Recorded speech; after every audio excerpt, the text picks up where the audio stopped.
Sawadika, welcome to Mod's Kitchen. Today I am going to make sago dessert. It is exotic kind of dessert from Thailand.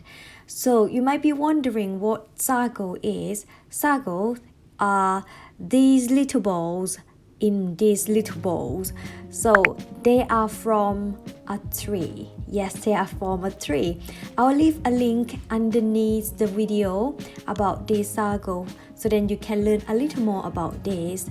It is delicious, I tell you. So before further ado, I will show you the ingredients.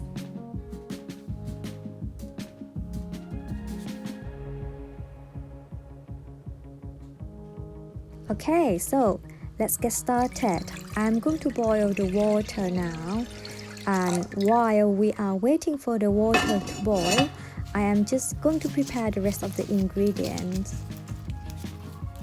I have mentioned about panda leaves before on my previous video. These leaves give some sort of sweet fragrance, and it's just so lovely if you have it in your dessert. But if you don't have them, you can just skip. It's perfectly fine. In this recipe, I'm using 3 toppings, which are corns, longans, and coconut. The last 2, if you don't have them or you can't get hold of them, you can just skip. You can only use corn. It's perfectly fine.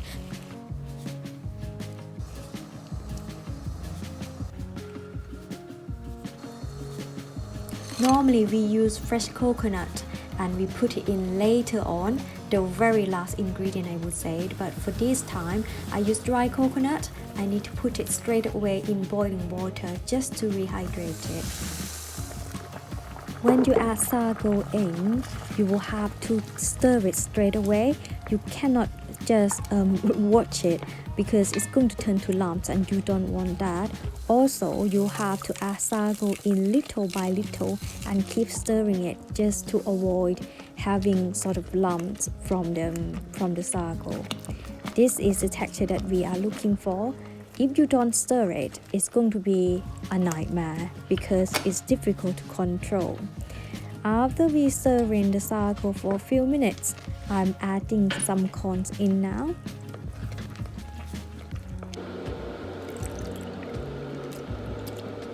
These longans are so sweet, so when I'm going to add my sugar in, I'm going to be very careful.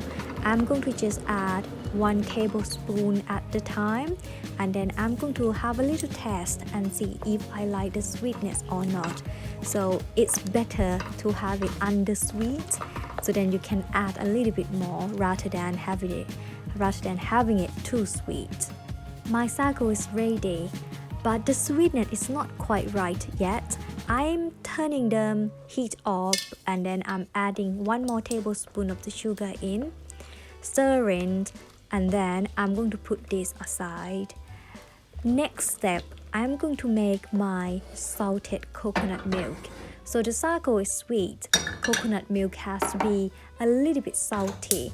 That's going to be a perfect combination. It's just the same idea as you have salted caramel here, right? So sweet and salty, that's just a perfect combination. We have this in Thailand as well, but it's different form. So there we are. With coconut milk, we do not bring this to boil because this is not curry, okay? It's just the dessert.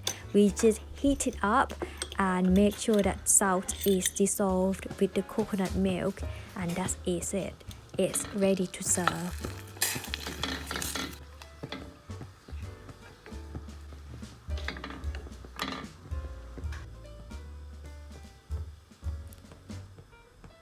Here we are. It is ready to serve to everyone. This dessert is just so beautiful.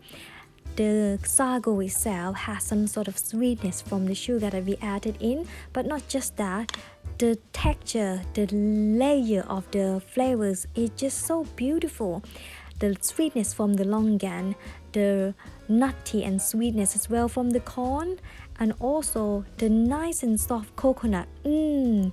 See you next video, everyone.